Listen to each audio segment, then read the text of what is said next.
Reviews are in for the Dodgers trade deadline haul, and it's like, LeBron James, even at 40 years old, still loves him some drama. And the scribes confuse a Chargers preseason victory as a career-defining performance from a third-string quarterback. Good morning. I'm James. And this is your daily dose of sports and snark for the greatest sports city in the world, Los Angeles. This is the faithful Angelenos morning report. So it is August 1st, 2025, and the rent is too damn high. Welcome back to the Sanctum Sanctorum of LA Sports. By the time you see this clip, I'm going to be on a plane heading for work. Do you like being in the know about LA Sports? Well, if you do, click the like button. Click the subscribe button. There's a notification bell. Hit that. It lets you know when we post an update. Sharing is caring. Let people know we exist, and by all means, comment. Now, before we go through the news and notes, a quick look at the scoreboard. Pretty good night for the Angelenos. Galaxy 5, Tijuana 2 in Leagues Cup. That was a type of performance the Galaxy fans had been hoping to see consistently all year long. I'd like to say it's better late than never, but I'd be lying. Also, Chargers 34, Detroit 7 in the NFL Hall of Fame game in Canton, Ohio. We'll talk more about that in a few minutes. Meanwhile, the Dodgers are at Tampon Bay at 4:30. The Sparks are up at Seattle at 7 o'clock, and Angel City FC, they're also at Seattle. That'll be at 7:30. What do you say we get to the news? So, yesterday I posted a recap on this channel that went into great detail about the 4 Dodgers trades that went down in the 24 hours leading up to the deadline. If you want to see that, go by all means do so. It's on the Dodgers playlist. Now, if you're a longtime viewer of this program, you know that I don't give out grades, that I don't say winners and losers because I pretty much don't care about the other teams. The moves either make sense for the Dodgers or they don't. It is either logical or it is done in panic. And most of the reviews came in from analysts from sea to shining sea. And most of them said, yeah, the Dodgers made sense. That the Dodgers didn't panic. It just wasn't an overwhelming trade deadline for them. And yet, that was enough. The fact that it wasn't amazeballs for Grant Brisbee of The Athletic to call the Dodgers losers at the deadline. Now, by comparison, CBSSports.com gave the Dodgers a B+, if it matters.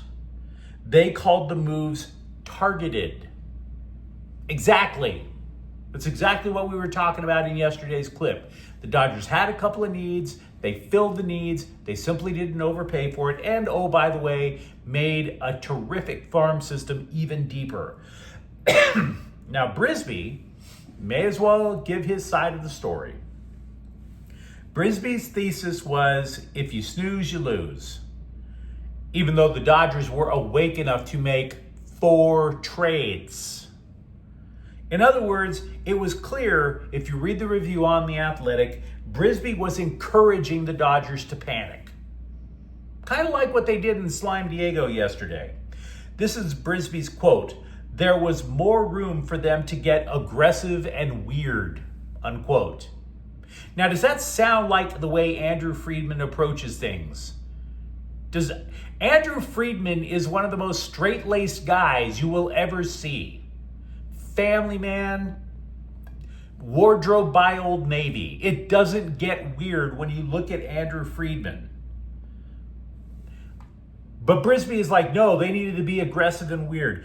We have plenty of aggressive and weird across Los Angeles. They're called homeless encampments. We're set. We don't need any more aggressive and weird. And oh, by the way, Friedman constructed the deepest team in baseball.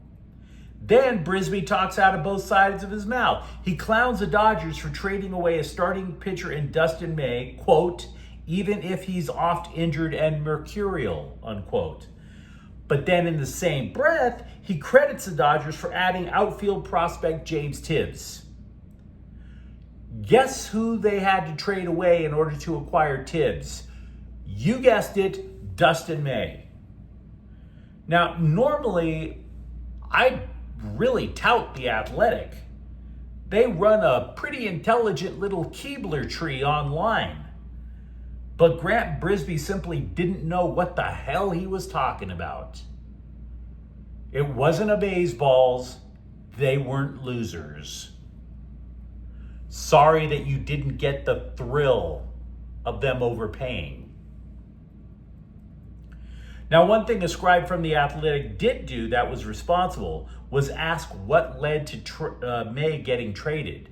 You might recall that in the last week, the Dodgers were going to say, yeah, we're going to go to a six-man roto. May is going to be in competition for that sixth spot, and if he's not going to get it, he's going to go to the bullpen. We need help there. General Manager Brandon Gomes said that they pulled May aside with those plans, especially when it was decided to give Emmett Sheehan that sixth spot in the rotation instead. Now, May did not request a trade. He said he wanted to be a starter. And the Dodgers, they obliged May. Straight and simple. No hard feelings. As the cliche goes, it's a business. Let me know, of course, what you think in the comments thread as the Dodgers resume play today. LeBron James posted workout pics on Instagram, which I suppose is okay. I mean, I'm guilty of it too. But at least I respect everybody's gag reflex to keep wearing my shirt, right?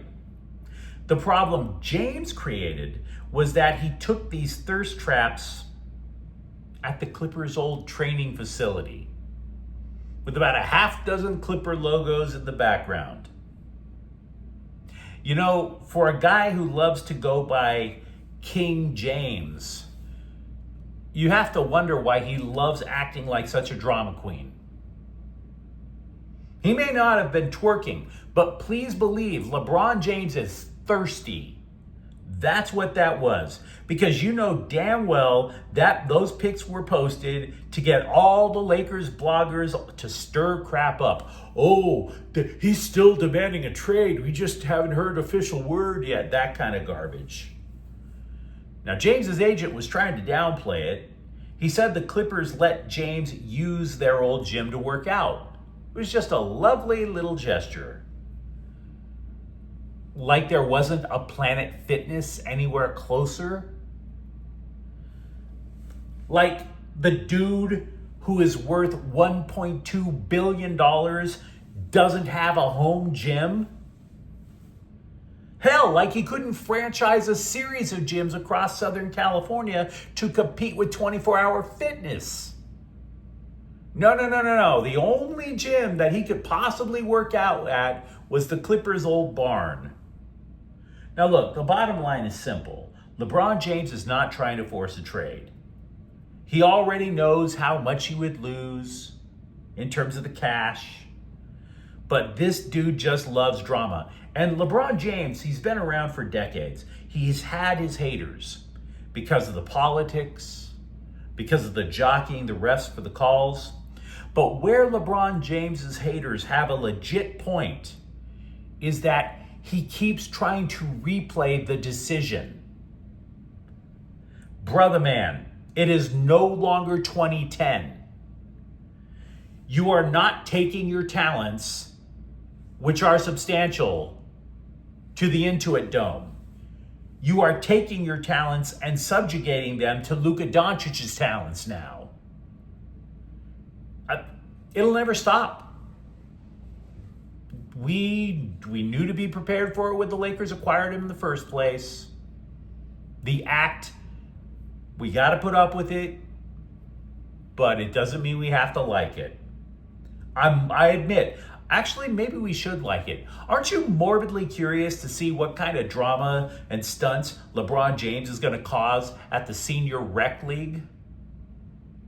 Because this dude ain't never going to learn.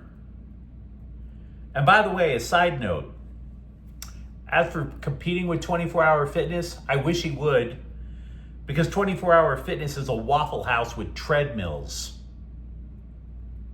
But I digress. The scribes who were watching the Hall of Fame game last night were just beside themselves with ecstasy. Oh, just glee over Trey Lance's performance, completely forgetting that he's battling to become the Chargers' third-string quarterback. Not to mention the fact that Lance was helped out by the Lions, conveniently giving the Bolts great field position with a series of ridiculous turnovers. Now, none of this is to clown Trey Lance. I don't have a problem with Trey Lance. It's to state the obvious that if you care enough about a third-string quarterback, you need therapy. You need therapy. There was a battle going on for a starting gig last night, though. We've been talking about it. Center. It's an important battle. The Chargers need to make sure that the interior of their offensive line is stout. Oh, the tackles, they don't have any problem there. It's up the middle. And honestly, I don't think Zion Johnson impressed that much last night. See, two things stuck out. I did, unfortunately, watch the game. Two things stuck out about Johnson, who participated for like the first two series. One was the game plan. Lance is a mobile quarterback. So instead of being in the pocket, they kept bootlegging him out side to side, and that meant Johnson didn't have to face a lot of blitzes up the middle. The second thing that stuck out is there was a really bad exchange in a snap from Johnson to Lance, and it was in the red zone. Now, it's one thing to say that you had one job, right? But for a center, that's not true. You have a lot more than one job. But the primary one remains the center snap. Nothing else happens that's good unless you can accomplish getting the ball into the quarterback's hands. Now, Jim Harbaugh still talked the guy up to the LA Times after the game, but it does make you wonder if the gig is now Brad Bozeman's to lose. Here is a double-edged sword for those of us who are into self-harm. Lost in the chaos of USC football last year was the defensive improvement. Only what led to much of the chaos last year? The defensive improvement went missing in the fourth quarter. So that's suboptimal. Led Maryland by 14 points in the fourth quarter, lost the game. Led in the fourth against Minnesota, a loss. Michigan, Purdue, loss. You get the idea. You get the idea. Trojans defensive coordinator Danton Lynn is confident that the problem has been addressed, though. Quote, "We felt like this past year we did a good job of piecing together a Big Ten front seven, but we didn't have Big Ten depth, and you need depth to play in the Big Ten every single week. That's one thing we feel like this year we have. We have more guys that we trust in playing the game. It opens up a lot because now you can blitz when you want to," unquote. And trust me, if you're a UCLA fan who's still cursing his luck that Lynn went crosstown to USC, the reason why is that he turned UCLA's front seven into a bunch of monsters.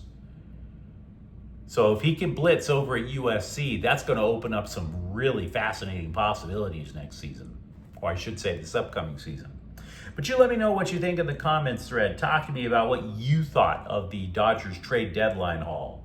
And for that matter, LeBron James, are you starting to feel the drama? And if you enjoyed this update, don't forget to subscribe to Faithful Angelenos. We're talking LA sports every single day here. Thank you for watching. I'm James. We'll be back tomorrow. Faithful Angelenos is a Kian Corte El Queso production. Take care.